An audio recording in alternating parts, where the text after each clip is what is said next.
Galamsey number 1 and 2 are twin farming communities recently taken over by mining in the Achumang-Wabieja district of Ashanti. The entire river belt of the river Enyinam has been taken over and destroyed by illegal miners, even as the government's Operation Halt fights mining close to water bodies across the country. So this is what remains of the river Enyinam. It has been stopped right here, and the miners are now digging deep within the riverbed itself.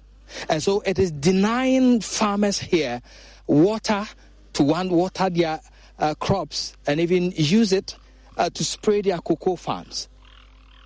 And as you can see, the riverbed has been blocked here, and so definitely when it starts raining, there's going to be a huge overflow which will destroy their cocoa farms over to the other side. Cocoa farms are bought by miners for between 10,000 and 25,000 cedis. Those who will not sell, like Boache Mensah, sometimes find themselves cut out from their farms by the miners. They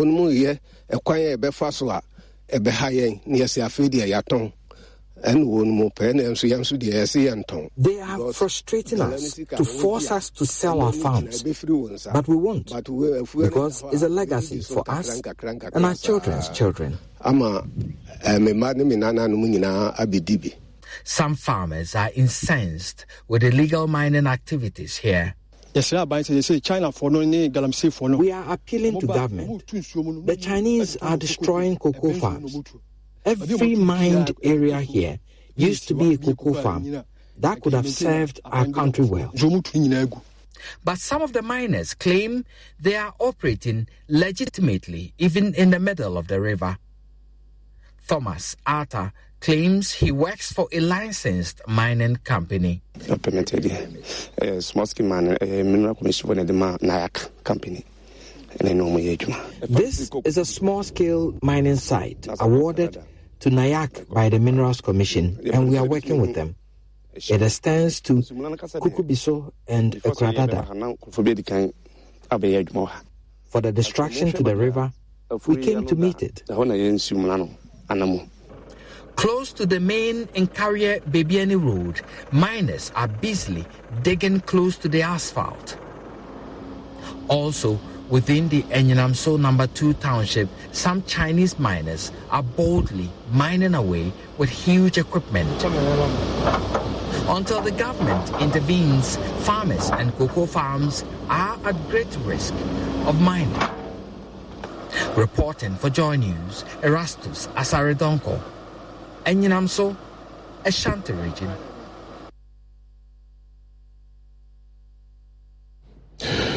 So, what you see, I'm sure that you have seen even more horrendous pictures, very frightening footages about what Galamsey is doing to our dear country.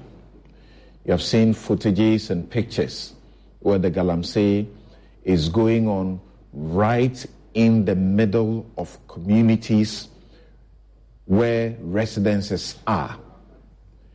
They dig and dig even to the compounds of these homes and right behind the homes. You see danger lurking.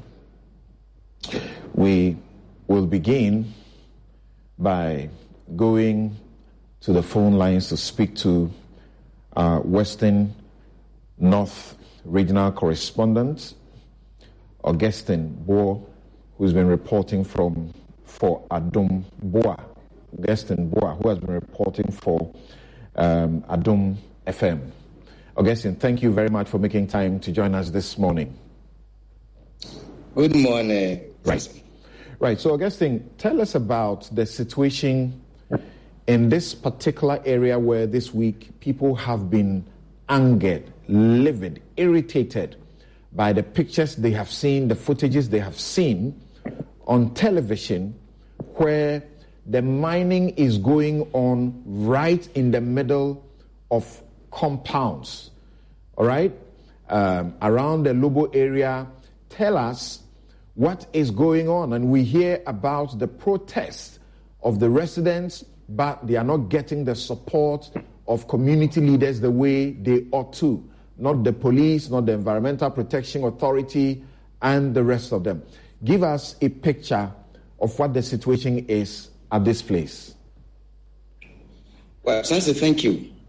I'm talking about a Lubo community where we've seen pictures trending on various social media platforms. It is quite disturbing.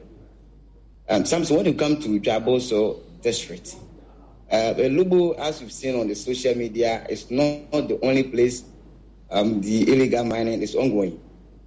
Lubo is not far from Jaboso, the district capital. Like I would say, 50 minutes drive from Jaboso, the district capital, to the community. And it is not just a community like we say in the bush. It is near the road where the DC, the district chief executive, passes almost every day to work. And then the district NADMU director, Mr. Augustine Kroma, the Lubu community is where he lives, where he was born and grown up. And the chiefs, the residents, they live there. Not that they are clearing the place for a different purpose, but they have seen that where they live, there is gold there. So definitely they have to mine it and they use it for their own purposes.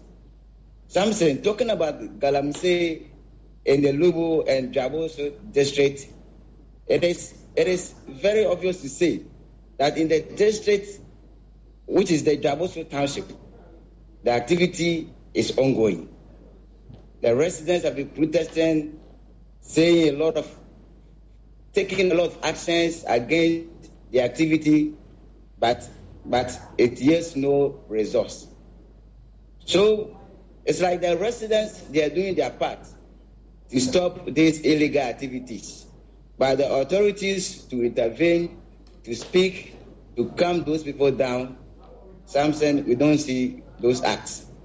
So the illegal mining activity keeps on going in the Jaboso district. But we have seen that the activities are going on right in the compounds of homes.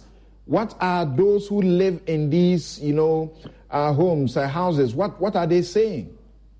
Are they just watching, or they are actually also culpable? Yes, they are not just watching, as we can say, but they don't have that power to stop those mining in the community.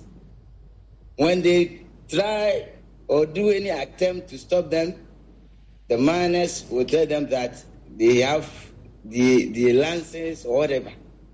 So stopping them just by mouth, Samson, it has become very difficult for the people living over there. They've tried their best, the chiefs, the assemblyman, and the residents, but still. So what is it that they have done that you describe as they haven't tried their best?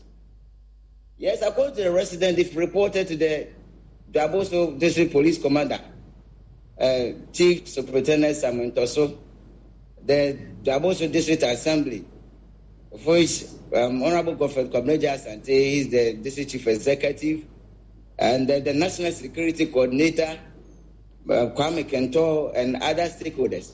But the activity keeps on going in the community, right in the middle of the community. But we can see some of them obviously losing their homes. And you say they seem powerless? Yes. And Samson, as we're talking about Galamsey, most of the residents, they give their lands to these illegal miners. So if, assuming I'm the owner of the land, and I've landed the portion of the land to the illegal miners, you see, the chief either way has no authority to stop them unless the landowner. So mostly the residents, they give their land to these illegal miners to operate. So the Elubu community, some have given their land to these illegal miners.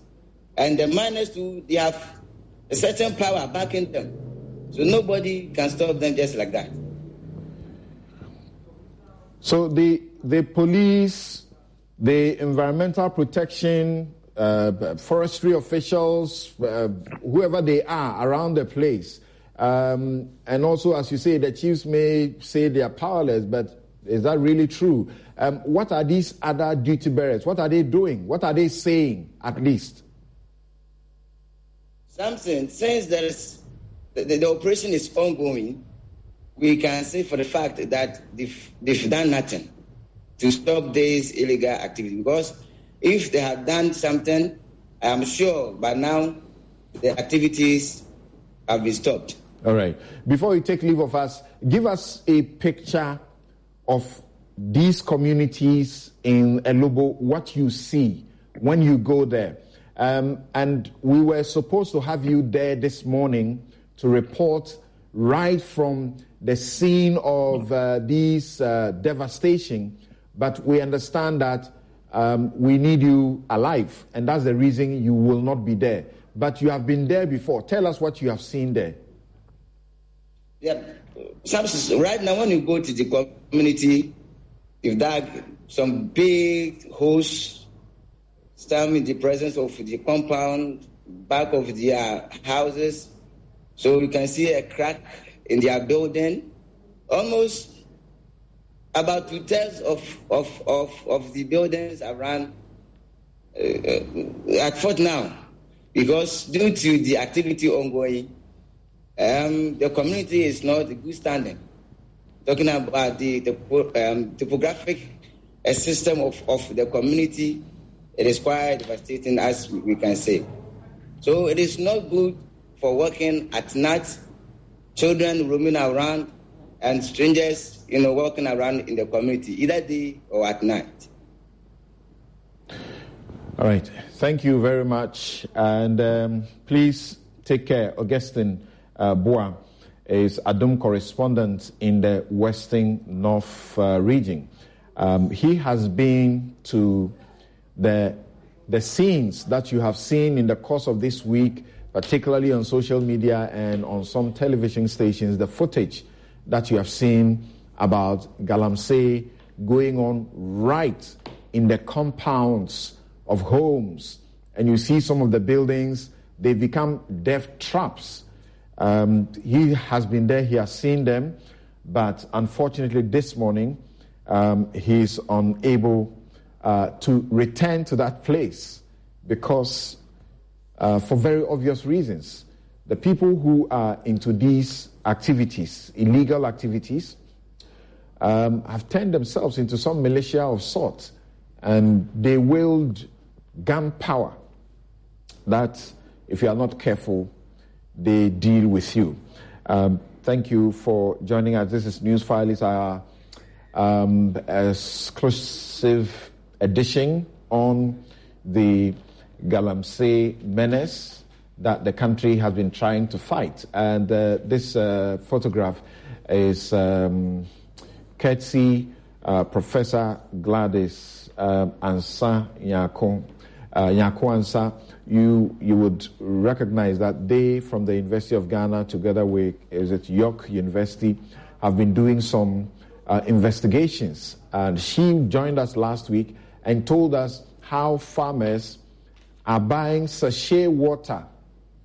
Now, if you don't get what is going on, this is the representation. Farmers are buying sachet water to mix their chemicals.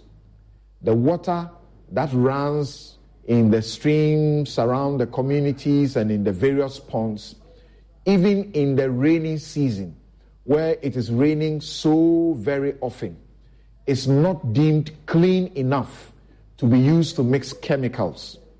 They need to buy sachet water for that. Please get that, and that's the representation of what is going on. We'll tell you what the Ghana Water Company is telling us about the level or the turbidity of the water, and how they've told us even before now that you may be buying water that they have to import. Do you want to get there? Think about what action you can take yourself.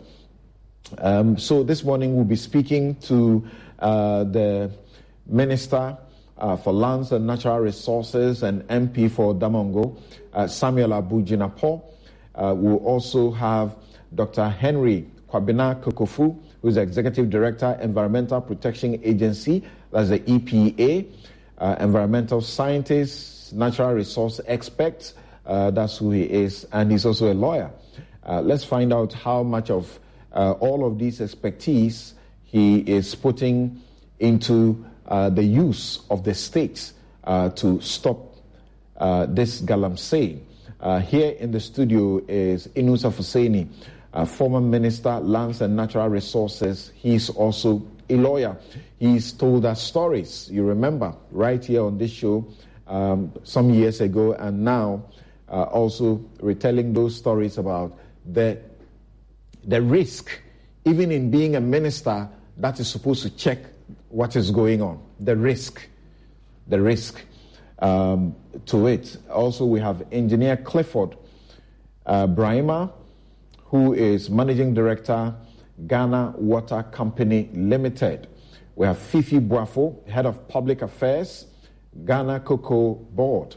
And they will tell you the heart-wrenching story about what is being done to our cocoa. They have actually done, some investigation and gathered report, which Bloomberg and other international bodies are using to tell the world about what is happening to our cocoa if we don't take care. They are trying to do their best, but let's see how much they are overcoming. Dr. Jesse Aivo, a Senior Research Fellow, Institute for Environment and Sanitation Studies, University of Ghana, and member, University of York, UK, and University of Ghana research team, who are investigating these issues of Galamsey. Kwame Sapong, a CEDU, D&D Fellow on Public Health and CDD Ghana. He's a pharmacist. He's member of the Royal Pharmaceutical Society of Great Britain, Pharmaceutical Society of Ghana, and the Institute of Pharmacy Management International.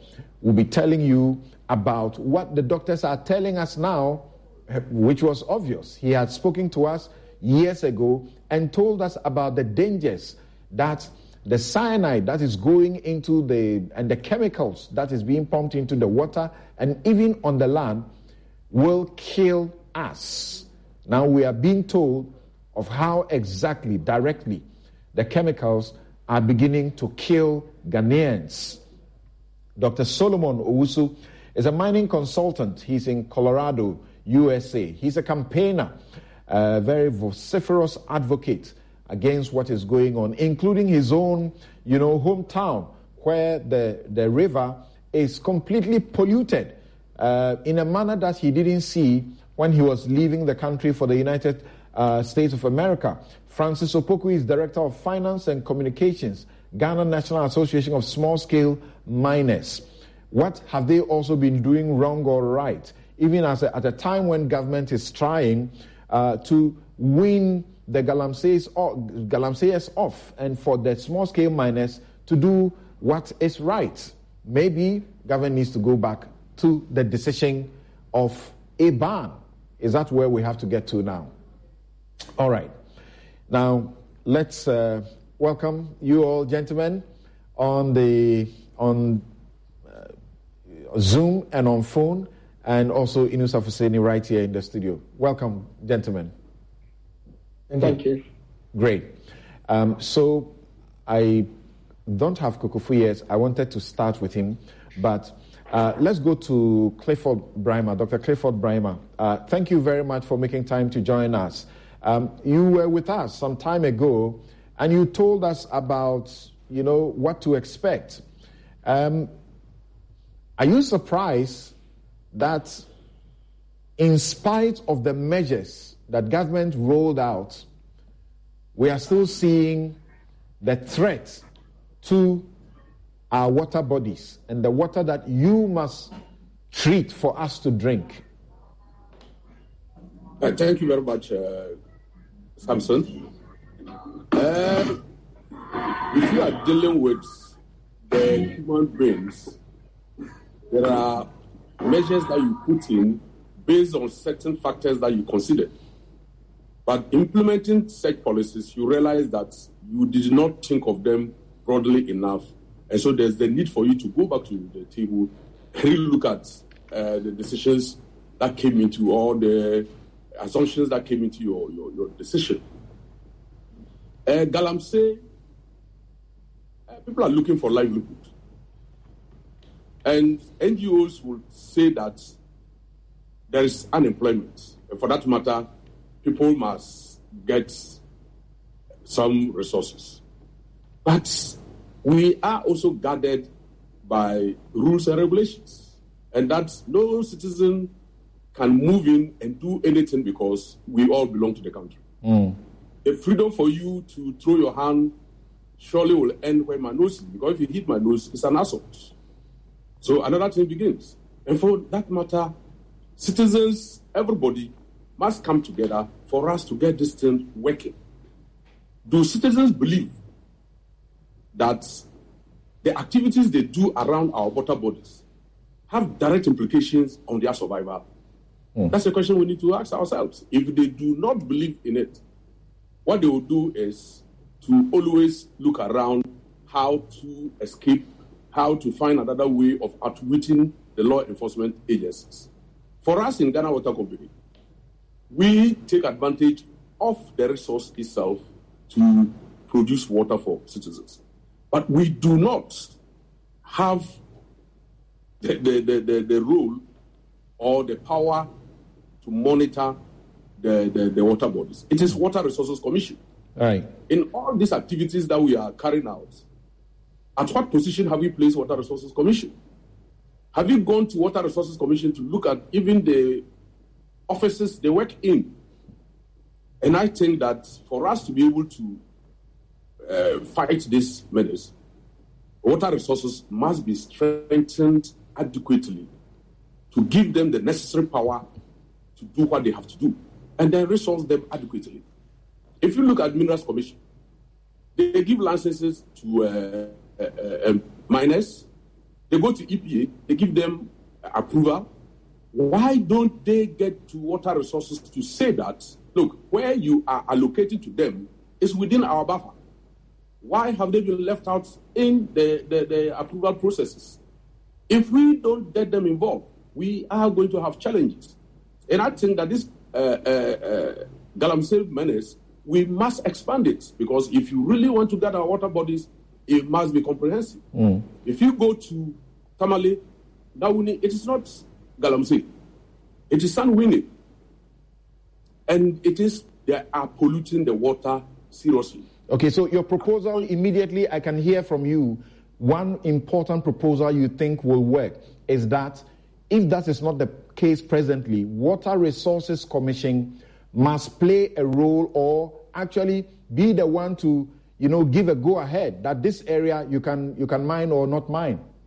Exactly. Because they protect the water bodies, and Ghana Water Company Limited gives to Water Resources abstraction fees. What it means is that the state is telling Ghana Water Company that the resource from which you are taking your raw water to treat for citizens is not yours.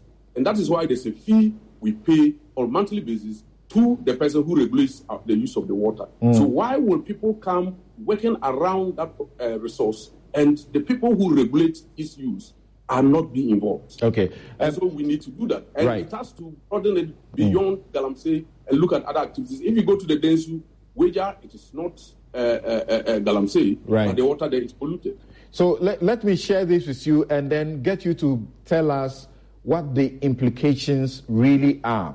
In 2019, at the height of in 2017, at the height of the Galamsey situation, the turbidity of water in the Birim River was about 11,000 NTU, as against what we're told was the massively improved level of 50 NTU.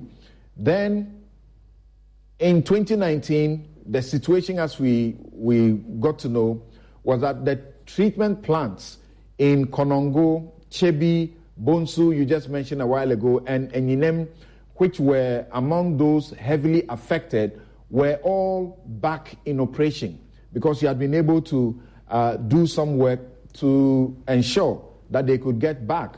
Then before the 2020 elections, the Bonsu water treatment plant was shut down intermittently over high levels of raw water turbidity.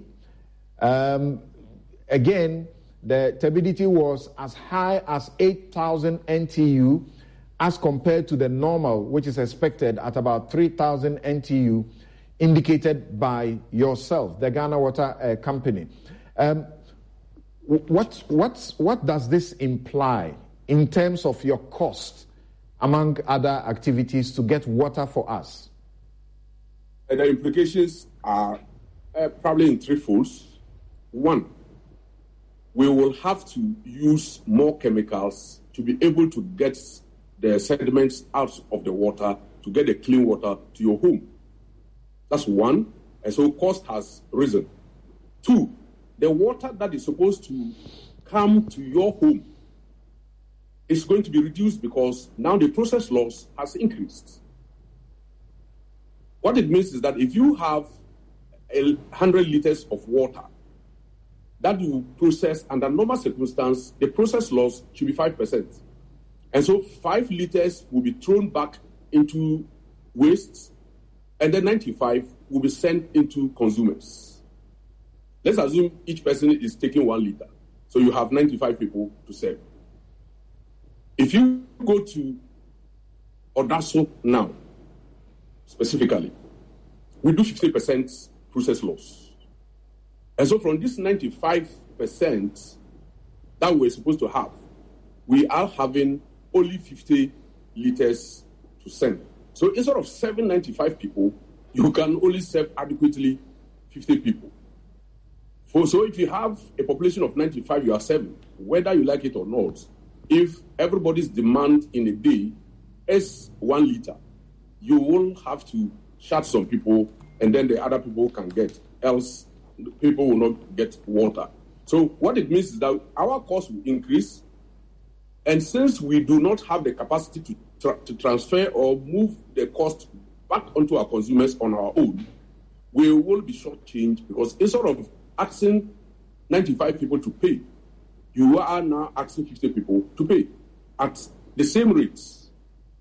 But if we were a private entity, of course, we are now going to spread the cost of the 95 people onto the 50 people. But we do not have the capacity to do that because there's a regulator that will determine after you had gotten the expenditure. Then you will now look at the previous years, how your expenditure went.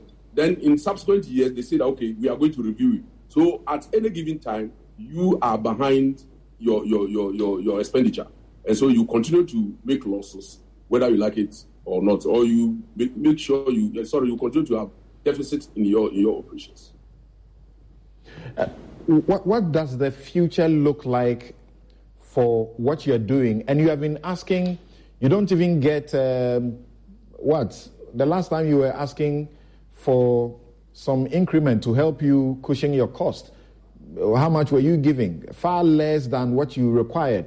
What does the future look like, particularly about what you told us, years ago about the fact that if we don't take action collectively, we will come to a point where we have to import water. What does the future look like?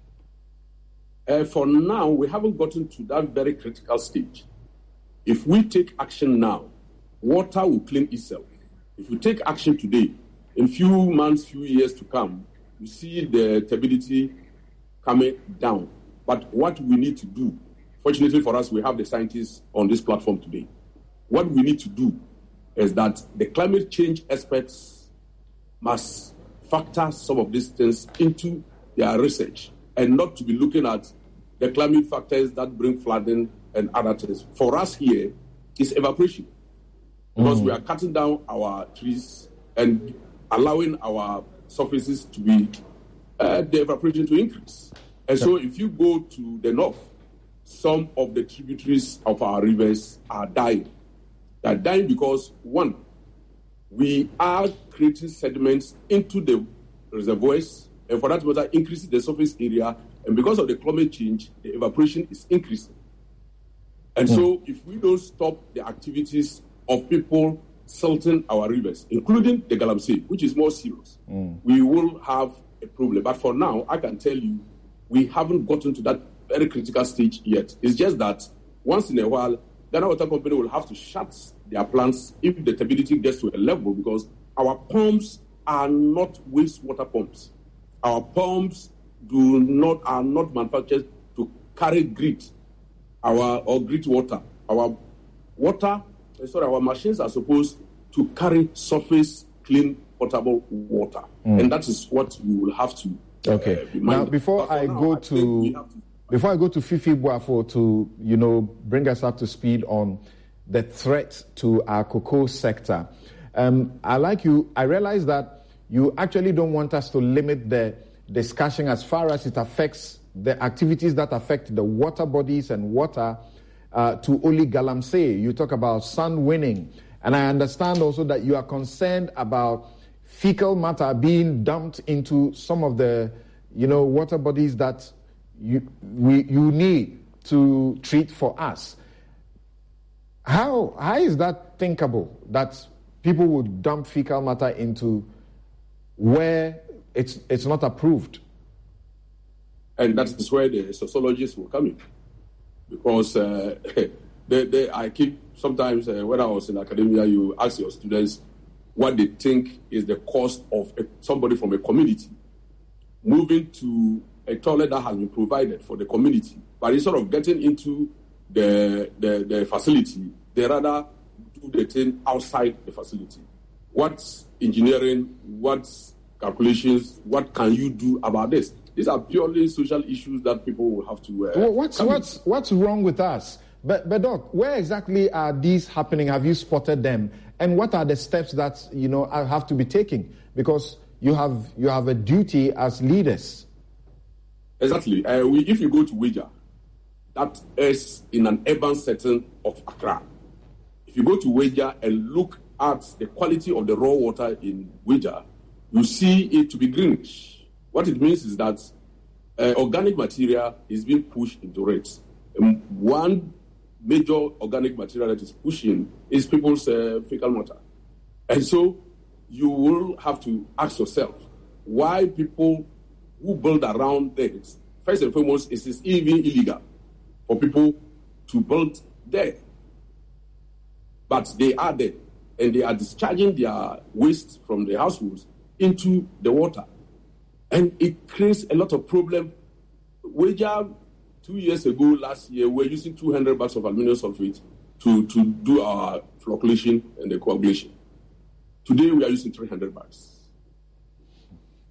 And so you can see, there's no mining there, but it's increasing our cost. And for that matter, we need to really look at all these things instead of just focusing on that spot called Galamsey and look at how we protect our water bodies in totality.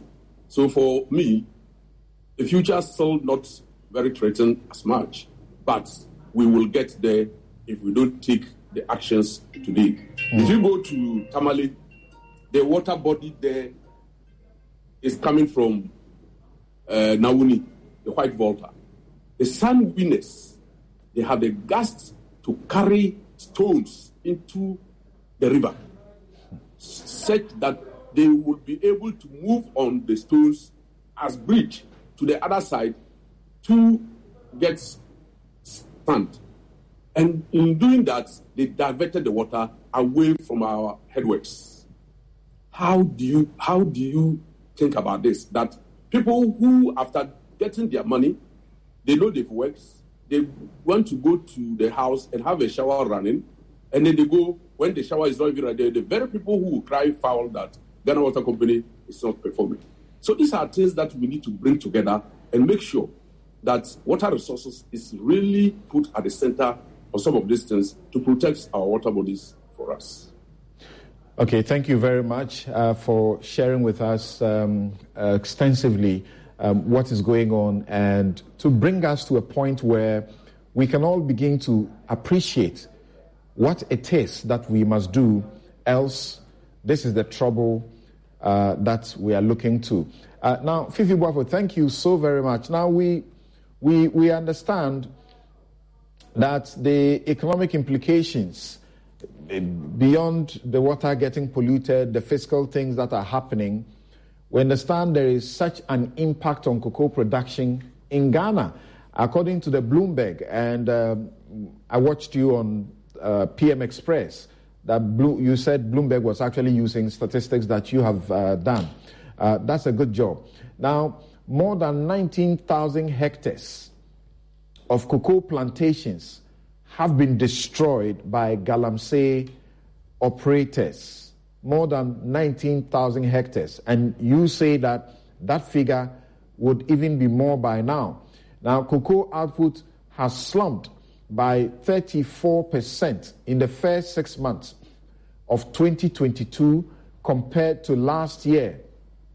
And we're told Ghana is unlikely to meet its initial cocoa output of 850,000 tons this year. Oh. Tell us, what's going on? Well, thanks for the opportunity, Samson. The challenge we face is huge. It's huge because the statistics you put out is a clear demonstration that we risk losing that important industry which the country has relied on over the years. And indeed, I speak to you from Takwa this morning. I got here yesterday, and some friends I engaged yesterday in the evening said, well, Fifi, I know somebody who has bought a cocoa farm just 2 days ago, and then they are converting that cocoa farm into illegal mining. So clearly, on daily basis, you have these people taking over cocoa farms and then using the land for illegal mining. So the figure you saw, or the figure we've given to the public, is figure from the beginning of the year. And indeed, let me say, that figure is from 2 cocoa regions. Meaning, if we do an extensive work, the figure will be more frightening than what we see today. I'm sure we all paid attention to the documentary from the Ashanti region, which your reporter brought. There are instances where the farmers are resistant, making sure that they do not give their cocoa farms out, because paying the farmer 10,000, 25,000 Ghana cedis to take over the cocoa farm, how sustainable is that? It is not sustainable. So most of the farmers are very much aware of the consequences of that decision. So the farmers are resistant. But you have instances where the farmers are compelled and they are helpless. Some traditional authorities, what they do is that when these illegal miners, and in some instances, small-scale miners who have been issued licenses by the Minerals Commission, when they go there, the traditional authorities willingly give out the farm and say that, well, we are the traditional authorities, we give the land to you, for which reason you have to leave. Unfortunately, most of these cocoa farmers are migrant farmers who have moved from different parts of the country to where they are presently settled. They are not the real owners of the land. But of course, there have been arrangements put in place to have their cocoa farm on that piece of land. They are compelled to give the land, and they struggle to be able to fight these traditional authorities. Of course, at present, what we are doing is that our legal team is available to help such farmers who are going through that difficulty. But to what extent can we be able to fight all such instances across the country? Apart from that, I mentioned this on your morning show 2 days ago. Farmers now have to carry water from home to the farm before they are able to mix their fungicides and pesticides to spray their cocoa farms, because the water bodies within the farming community, they are not good enough for them to spray. So cost of operation for the cocoa farming is high now. And then a farmer who is already not having enough from his activity now has to spend more, because what they do is that they hire these tricycles to take the water from home to the cocoa farm before they are able to spray. Another challenge we've seen is that, of course, with illegal mining going on, the forest is gone, and then it's having impact on the climate. Hitherto, there were seasons where you know very well that you'll be able to have the rainfall, and as such, you are able to apply your fertilizers and other things. The rainfall pattern has changed now, so predicting when to even apply the fertilizer is becoming a problem. And then the time the cocoa is supposed to flower, it does not flower at that point in time. So it's also even affecting pre-harvest activities. So it is not just the cocoa not coming in, but even the activities and the cost involved is even high at this point in time. Right, so I can see, as you say, you've, even though from what I know by your work, you are not supposed to be physically part of those who are policing the process, but you find yourself this morning at a location where you have to do some sort of police activity. How much collaboration are you doing with, the police, the army, state security, to ensure that this doesn't go on? Because, look, we simply can't afford it, like you just mentioned. Yes, before I even talk about the security agencies, the Minerals Commission is one of the state institutions we are collaborating with in order to help deal with the problem. Because the Minerals Commission gave out licenses to small-scale miners who take over these cocoa farms. And the compensation they pay for a cocoa tree is actually 20 Ghana cedis for a cocoa tree, which the farmer can rely on for many years. We believe that just paying 20 cedis for use rights is not enough. So we are presently working on a law that will ensure that if you have to clear a cocoa farm and use the place as a small-scale mining site, you must pay more and not just 20 cedis to encourage them to do so. Apart from that, Cocoa Board has now done polygon maps of almost all cocoa farms, with the exception of Western North, where the team is presently. We are engaging Minerals Commission to ensure that it should not be that easy for someone to just issue license for someone to go into a cocoa farm and then convert into a small-scale mining site, because it is not helping us. But our collaboration with the security agencies, yes, we've engaged them. It has not given us the needed result. I must admit, it has not given us the needed result, but we are still collaborating, we are still engaging them, because we believe it is the way to go. If we do not get their full support and collaboration, we cannot fight it. Because just like the farmer said, at a point they are unable to even access their cocoa farm because the road to the farm has been blocked. And in some instances, what they do is that if they find a farmer who is resistant and they are able to convince a farmer who has his farm closer to such a farm, they take that farm, mine there, and then they push their tailings into that cocoa farm. And when the tailings are pushed into that cocoa farm, the chemicals affect the fertility of that land. And when the fertility of the land has been affected, the farmer is compelled, because he cannot rely on the farm A anymore, except to just give out the farm or just even leave. I remember there was an instance where we went to the Eastern region. There was this particular, I will share the footage with you. You could see the cocoa tree standing there, and almost under the cocoa tree, there are big holes dug all over the farm. So the trees are just standing there. It is because the farmer is resistant. The farmer says, I'm not prepared to give out the farm, and that's what they do at night. And this is not just happening in Western region, it is happening in Western North, Ashanti region, Eastern region, Central region, which hitherto was not the case. Now we are experiencing that.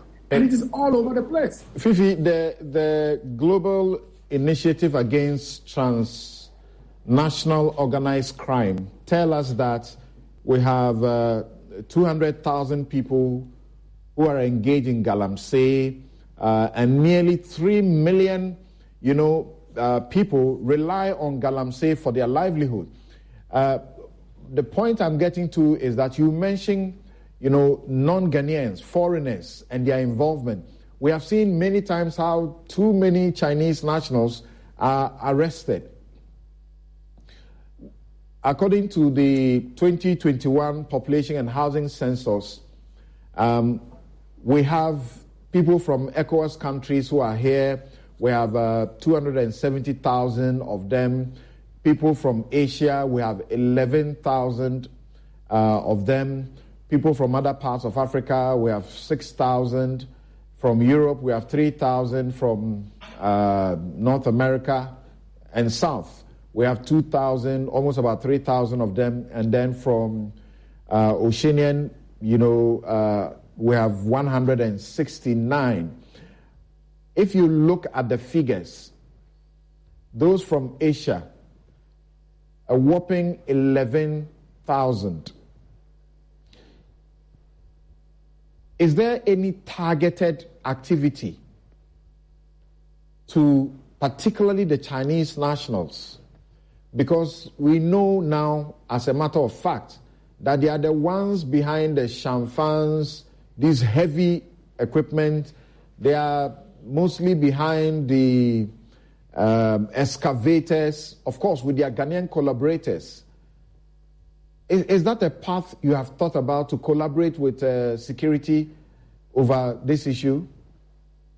Well, it's important because I was citing an example of someone telling me about buying a cocoa farm and then wanting to use it for small-scale mining or illegal mining.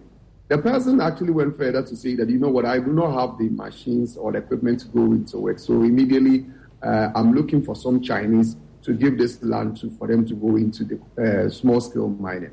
So the involvement of the Chinese is huge. They are everywhere. If you go to Wase Kropong, for example, Wase Kropong is basically part Ghanaian community, part Chinese community. They are everywhere. And the communities around, you have these Chinese there. Yes, we are collaborating with the security agencies. We are engaging them. But my frustration is that it has not given us the needed result. It does not mean that we stop engaging, but the conversation will continue, and our expectation is that I think they will double up their steps in getting us some result, because as things stand now, if there's no solution to the problem, definitely our cocoa farms will be gone. Someone loosely told me that almost every cocoa farm, there's this perception that there's gold there. And these persons who go into illegal mining and small-scale mining do not have the geological evidence to back their exploration that, okay, indeed, there's gold there or not. So they sometimes go there, and in a matter of a month or two, they are gone. They have very little gold from there, but the whole cocoa farm is lost. And the truth is, if you look at the people who are involved, even though we say that, yes, there's unemployment, people might find jobs. A cocoa farm may be serving a family of about 8, 9, and sometimes 15.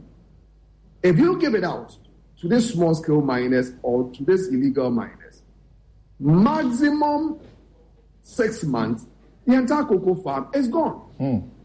The family will be relying on this cocoa farm for 40, 50, 60, sometimes 70 years. Are we suggesting as a people that we prefer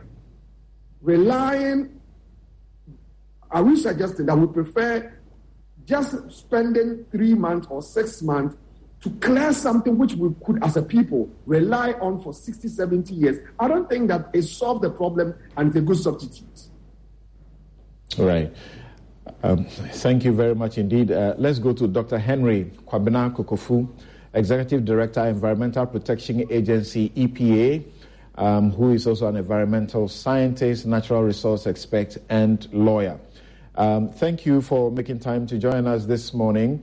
How does it feel sitting where you sit as the Executive Director of the Environmental Protection Agency, to hear the stories we are told about how even forest reserves are being ripped, and it doesn't appear that there is at least sufficient action to deter?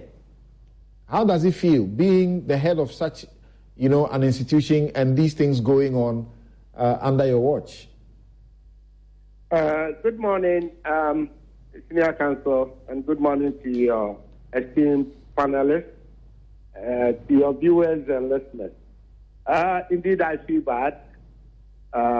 It's quite uncomfortable, and indeed, it symbolizes system failure on our part as a nation. And when I say system failure or systemic failure, I mean from far side up. We've traversed this kind of journey since some 20 years ago. And if I may even go further down, in 1933, the colonial masters banned small-scale mining in pre-Ghana, that is the Gold Coast, by the passage of the Mercury Law. The law that restricted the use of mercury as an amalgam in the processing of gold. At that time, it was called artisanal small-scale mining or artisanal mining. It was banned at that time. 56 years on, 1989, under PNDC Law 271, another law was passed to legalize the use of mercury and then also to bring to life small-scale mining activities. Unfortunately, having legalized small-scale mining and then also legalized the use of mercury as an amalgam, there was no matching legislation or regulations as to how small-scale mining was to be operated. So you go to the minerals, the law that governs minerals exploitation in this country. You go to the Environmental Protection Agency, the law that governs Environmental Protection Agency. And indeed, all you see or all you know from my end is LI 1662, Regulation 32. That simply says, just so simple, that all activities, mining activities, the operator requires to post reclamation bond. That's all. So you can see that the law expressly does not give the Environmental Protection Agency enough teeth to bite and then also to fully regulate the industry.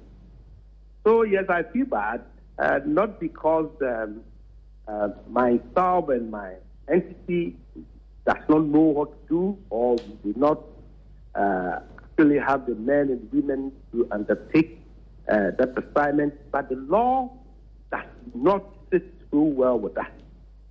So by and large, what we have been doing is to collaborate, coordinate, and help the main institutions that have the regulatory responsibility to help curb this menace.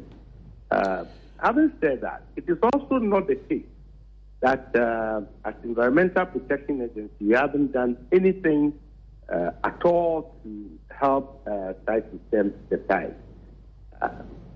Some counsel, you may want to know that this issue we're talking about, we're dealing with, stretches and goes far beyond environmental governance to the point of socio-economic and presently the political dimensions that it has taken.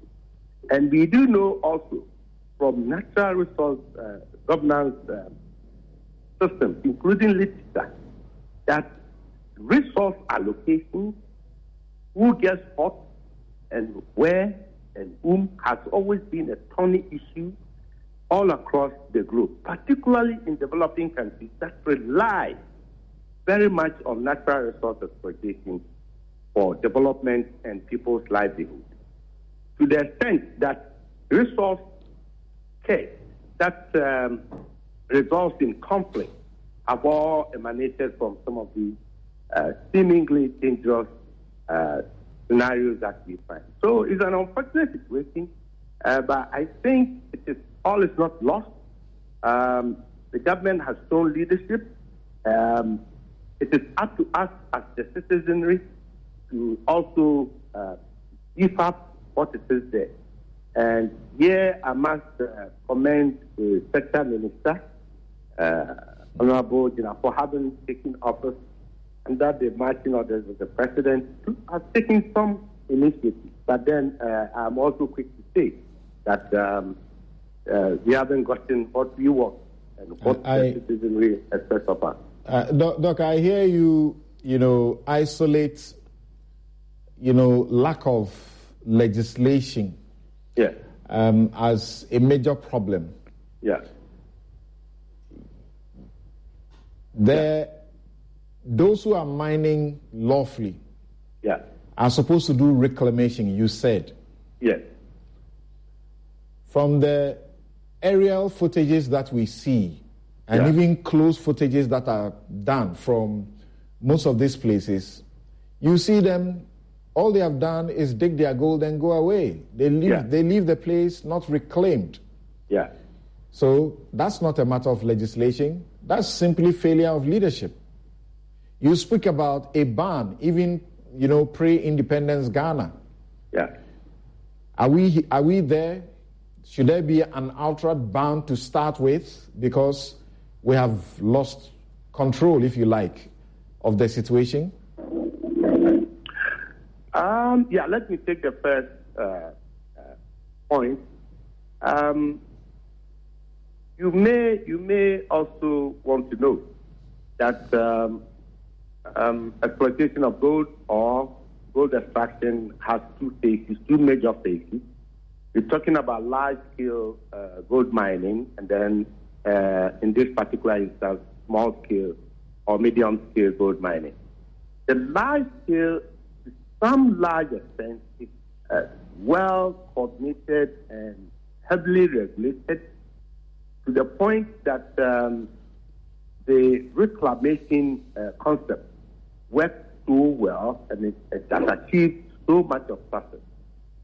23 years ago, that is when the LI 1552 of 1999 came to life, right away the management of the reclamation bond has been quite efficient and it has been running, and that is why we see so much sanity and discipline within the large-scale sector. Even at that point, my administration, through the support of the sector minister, Dr. Kokwesi, have initiated moves to review, called 22 years of the legislature, a law that has been working, definitely dynamic, circumstances have changed. So together with industry players, and here I'm talking about the large-scale mining companies, which mostly are multinational, and then the banks, the commercial banks that are intermediaries, with whom the bonds are deposited in an escrow account. We've been having rounds of discussion. Recently, the Bank of Ghana is even being room team, so we can, as it were, review for the better of the law. Now, coming to the small-scale mining, for some odd reason, 23 years ago, when the large scale was being regulated under the pushing of reclamation bonds, the small-scale mining were left out. On assumption to operate, I detected this and I informed the sector minister. Then was Professor Watson. So I was giving the encouragement and orders to initiate the move to get the small-scale mining brought under that canopy, so it can form, the reclamation bond can form a very useful tool in the quest to formalize and regulate the sector. So we did all that and we're working on. The succeeding minister has also been very supportive, and we've gotten it all arranged and all that. I may even want to say that this year, the Auditor General's report captured 2019-2020. Its report captured a point and made a case that the Environmental Protection Agency needs to be surcharged with an amount of 527,000 Ghana cedis in failure to collect these reclamation bonds from small-scale mining companies. So we were summoned to the Public Accounts Committee, and there we had the opportunity to expatiate, not to defend, but also to explain the circumstances that have led to. Unfortunately, the MPs, the members were very happy to hear that something that has been... Hello? Yes, Dr. Kokofu, my final question to you will be that Dr. Clifford Brahima of the Ghana Water Company is making a proposal that when you are giving people permits, is it possible to work with the water resources to ensure that the places they are going to mine, they are not endangering our water resources? Because now that is coming at a cost and threatening, our water.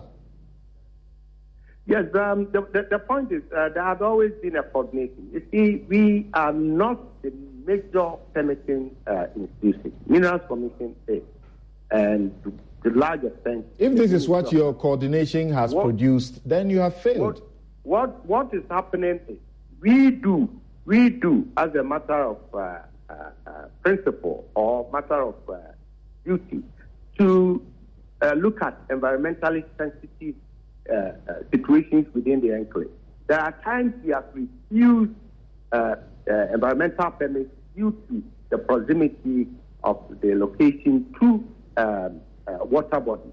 And the Water Resource Commission has in its own right to also look at that. But then the problem here, Sam, is that you will be confronted with the request where the location is not within 100 or 200 meters of a water body, and then you permit it. The person goes on the ground and decides to move to another location closer to the water where they think they can find a boat.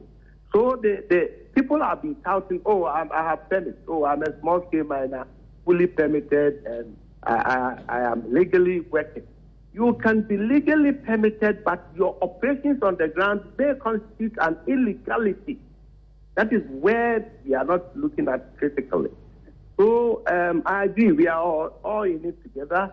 I take his suggestion in good faith.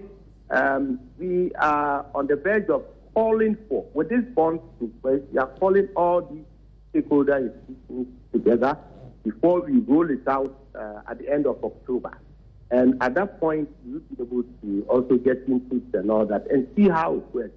We are also asking that a reverse of the whole permitting process is instituted, where no objection must be obtained from Environmental Protection Agency as an first instance before Minerals Commission goes ahead with process. In this case, currently it is not the case. Processing and everything of the documentation will go ahead, and then environmental permit will be stopped at the tail end of. It does not work properly. It must start with EPA and end with EPA. With that, we can fully assume the regulatory mechanism so far as environmental protection and safeguarding is concerned. Okay, thank you for your time. We understand that you have to leave us now. Thank you for your time. We hope that you will do a lot more, because the outcome on the ground doesn't reflect, as much what you suggest you are doing. Yeah. Okay. I get your point. Until we eradicate the cancer, you cannot say you are succeeding. Yes. So my next point, I may have to appear on the show, and then we deliberate fully, and then try to support the support of the entire nation, including you, the media. I know you have been partners all along, but this is the time we need you most. So thank you very much for the platform. Thank you for your time, Dr. Henry Kwabena Kokofu, Executive Director of the Forestry Commission. for joining us, the Director of the Environmental Protection Agency, EPA. I have to come to Honorable Nusa Hussaini now. We thank you so much. You made time. You drove into our studios here this morning, and we want to benefit from, what you saw at first hand. You have been part of the processes when the government called for, a stakeholders, meeting, so to speak, to begin to fashion ways of stopping this. But please pardon me. Let me go to Yao. Let me go to Kwame Sapong-Esiedu now, and please hold on, all of you guys on the line. Dr. Solomon Owusu, also Francis Opoku, as well as Dr. Jesse Ayivo. Please just hold on for us now, Doc. We were told this week by the Konfanoche Teaching Hospital that from the reports they are receiving and the people they are treating, Galamsey is killing us. You spoke about this to us a couple of years ago. What do you say? What do you think? I don't know what to think. If I were to speak in my own self, you wouldn't like me this morning. Yes, let's hear you. Samson, I did put on my Facebook wall today that I was in a state of stoic anger. And the more I've listened to this, the more my anger has increased. I am, because normally when one makes a prediction as a scientist and it comes true, you want to say, I told you so. But as a drug analyst and a quality control person, when you make a prediction, you don't want it to come through because you are involved in quality control and quality assurance. So you are supposed to help break the trajectory to ensure that your predictions don't come true. Because your predictions are premised on, if this doesn't stop, this is where it's going to go. And therefore, you are expecting that it would stop so that your prediction doesn't come true. So when I start seeing the health implications manifest in only 3 years after I wrote the article and spoke to you, I worry. And I'll tell you why. Dr. Ayivo is on the program, and we've got Solomon as well, who are scientists, so they'll know this. The chemicals used in mining are called heavy metals. And they are called heavy metals for a reason. They are called heavy metals for 3 reasons. First, because naturally, when you use them even on the surface of a soil, by virtue of their weight, they seep into the water table. Second, they are very difficult to get rid of. And thirdly, when they get into the human body, the organs that are supposed to get rid of them are not structured to eliminate them like normal minerals that they are daily used to, and therefore they injure them. So when someone is dealing with heavy metals, you can safely say that the impact health-wise is going to be between 5 and 15 years, at least, because, and that is even on the basis, and I'm quite sure Solomon will speak about that a lot, on the basis of reclamation and also restitution of the environmental damage, none of which is happening as we speak now. So I see this happening in 3 years and happening, people getting renal failure in their 40s. This is worrying, and I'll tell you why again. For some reason, we are created with 2 kidneys, but we only need 1.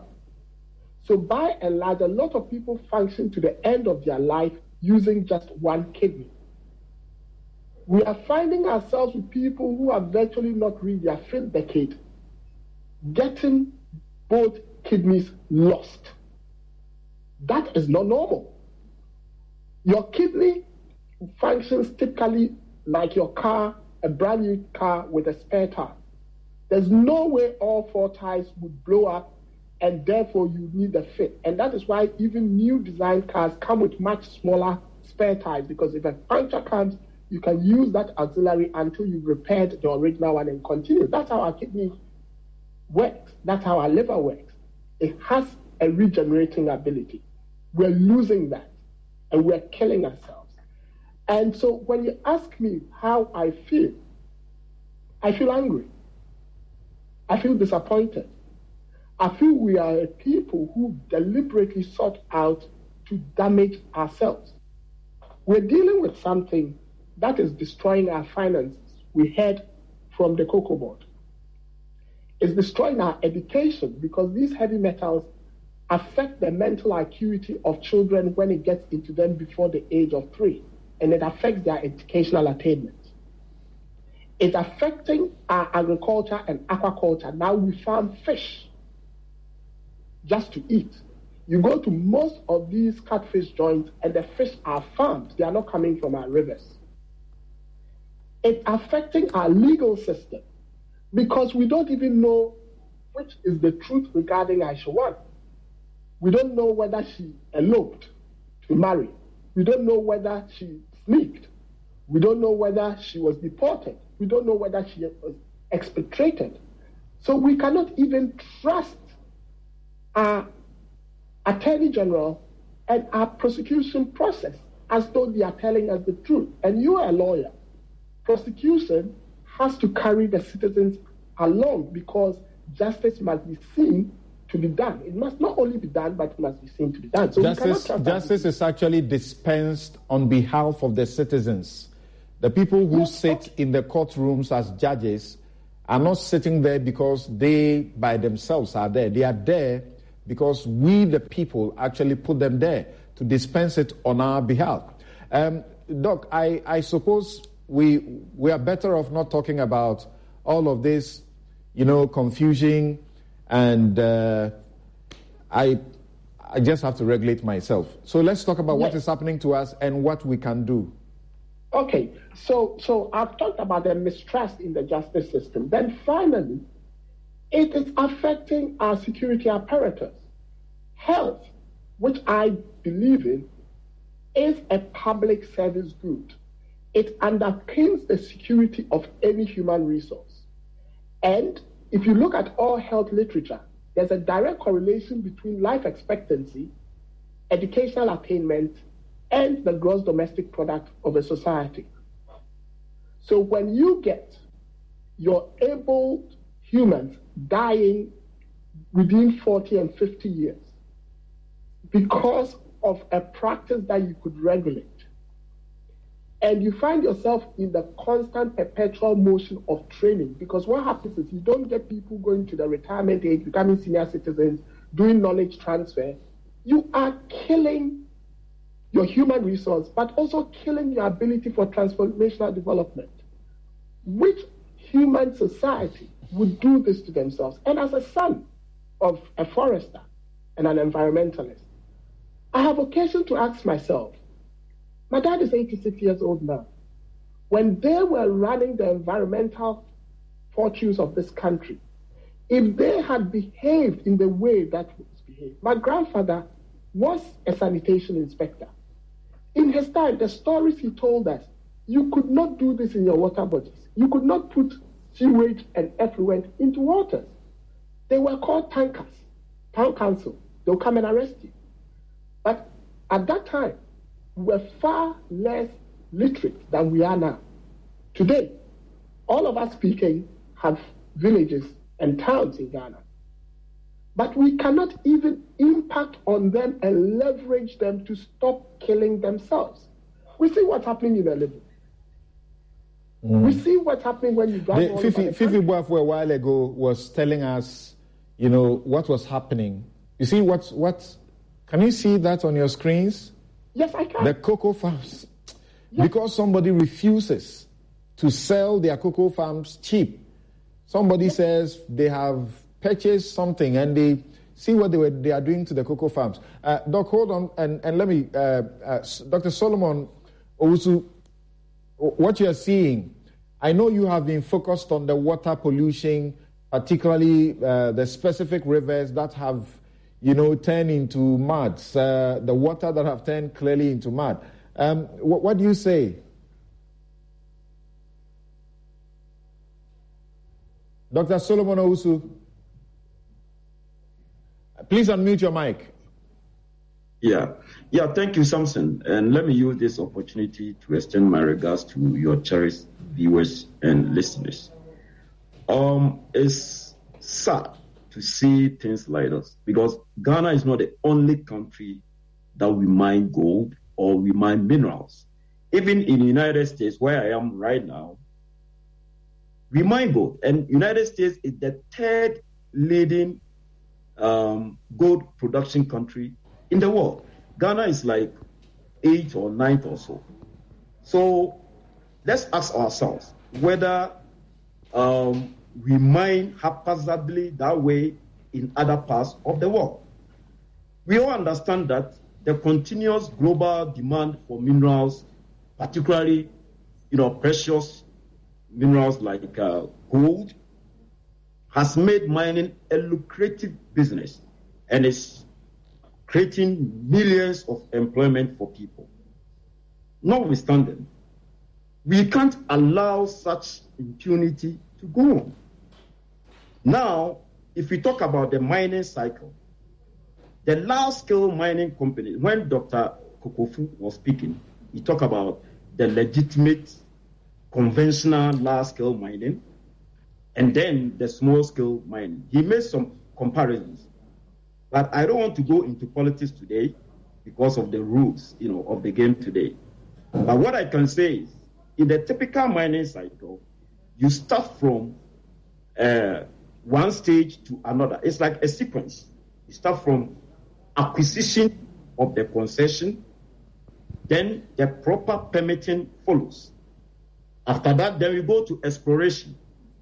If we waffle, touch on it, but let me give some details here. Exploration is where you do some work to understand the mineral, to understand the geology. Then you can make a plan. After the exploration, you go to pre-feasibility studies and feasibility studies to look at the viability of the concession, whether you can get enough gold, in this case gold, from the ground to make profit and also, get investors happy. After the exploration and the feasibility study, that's where we go to development. We put construction in place, development, and then we go to mining, processing. Mining processing is where we get returns. That is the production stage. Then after the production, you do reclamation. Now, mining companies like Goldfields, Anglo Gold, Newmont, and all that, they go through these processes. But the small-scale miners and the illegal miners, people are focusing on only illegal miners. What about the small-scale miners who have acquired license from the Minerals Commission, who don't also do the right thing? Let's look at that. Now, the small-scale miners, they don't spend money. If you look at the mining cycle, from the concession acquisition all the way to reclamation, you spend money. The only period that you get returns is the production stage. That is the mining and processing to get the actual gold. Because of the expenditure, and these small-scale miners and the illegal miners are not enforced to do the right thing, they only gather the concession. Even the small-scale miners, they get a concession from the chiefs, and then they do the permitting from the Minerals Commission, EPA, Forestry Commission, and all that. After that, they go straight to mining. They don't do exploration. So they mine haphazardly. If they go and mine here and they don't get the gold, they leave it. They go to another spot, they leave it. They go to another spot. So that's why you see a lot of holes everywhere.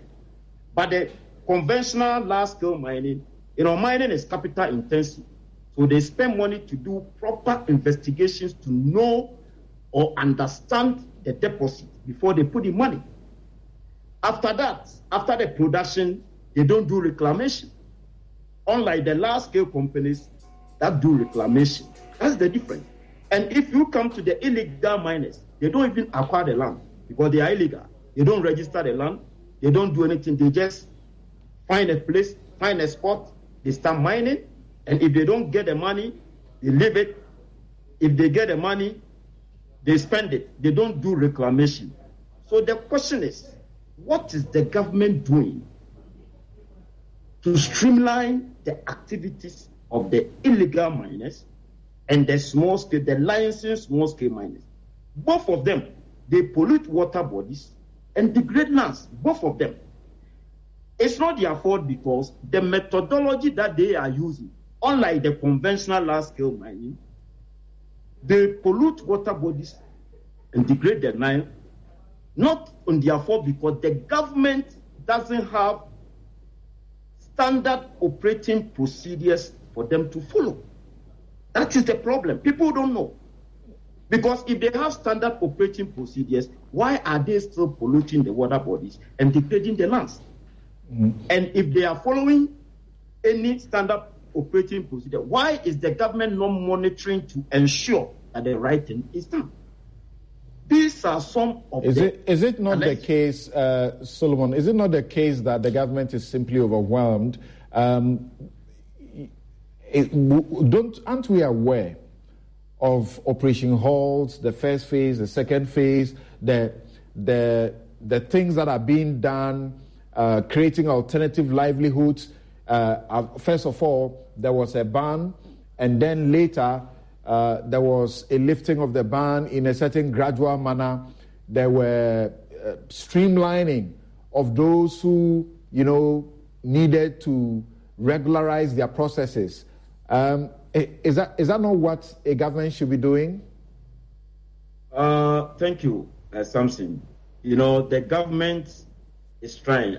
In fact, let me commend President Nana Addo Dankwa Akufo-Addo. I've been criticizing him.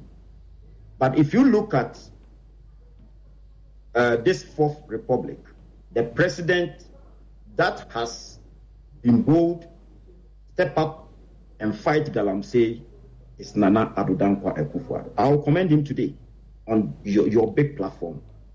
However, if you are a president, you give responsibility to some people, and you are not getting the expected results, what do?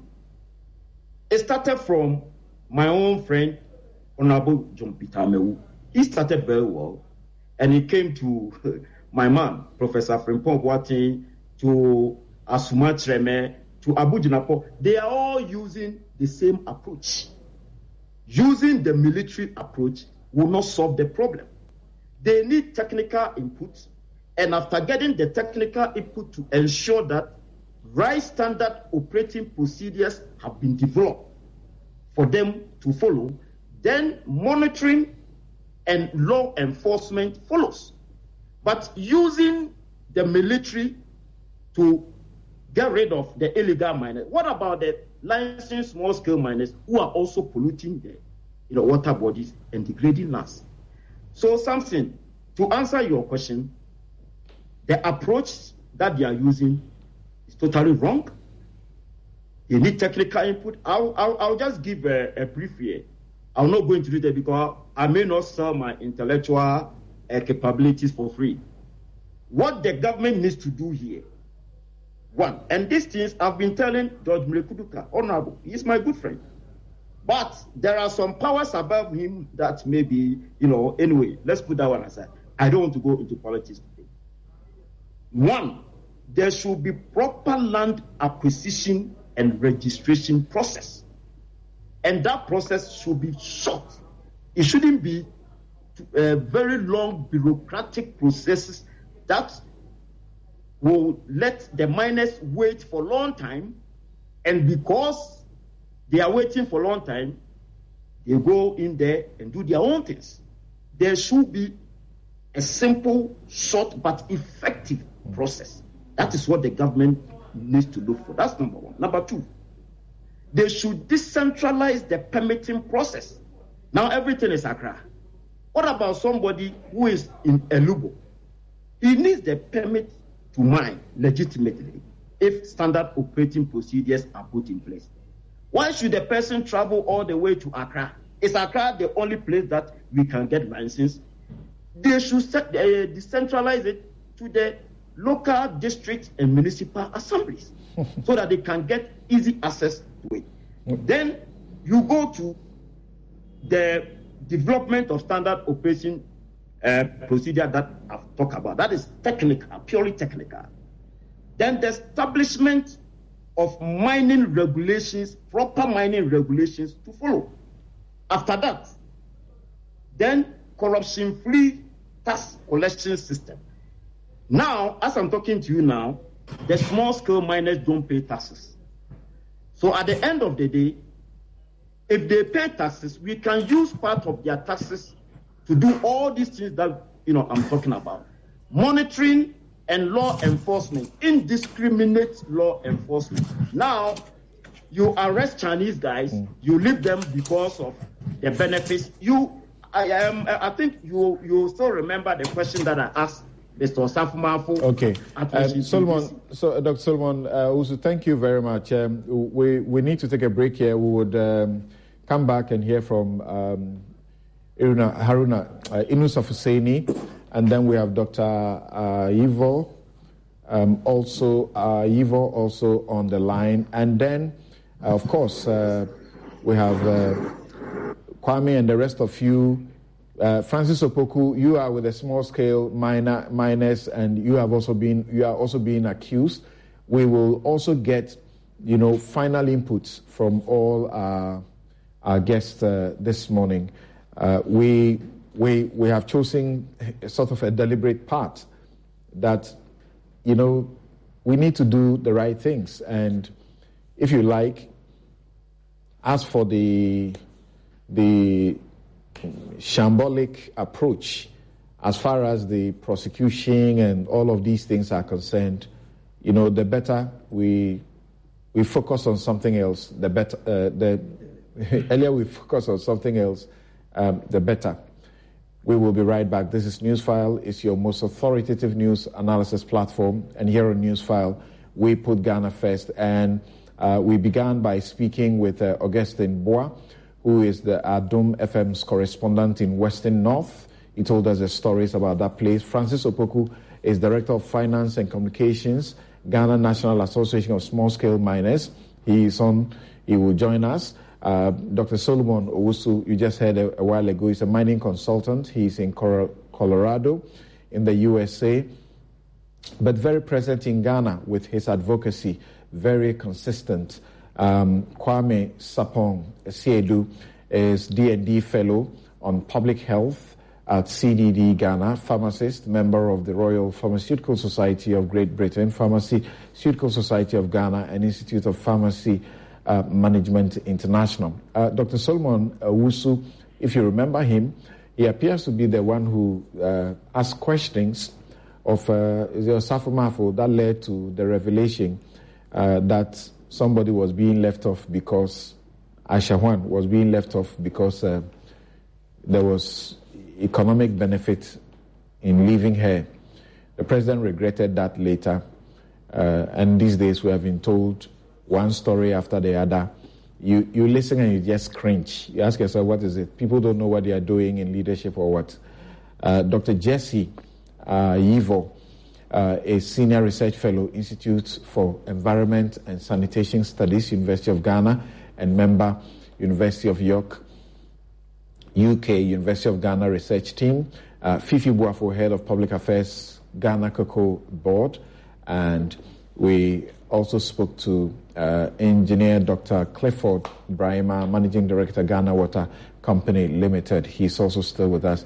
Inus of Seni, former member of parliament and former minister of lands and natural resources. He's a lawyer. He's here in the studios with us. Dr. Henry Kwabena Kokofu is executive director, Environmental Protection Agency.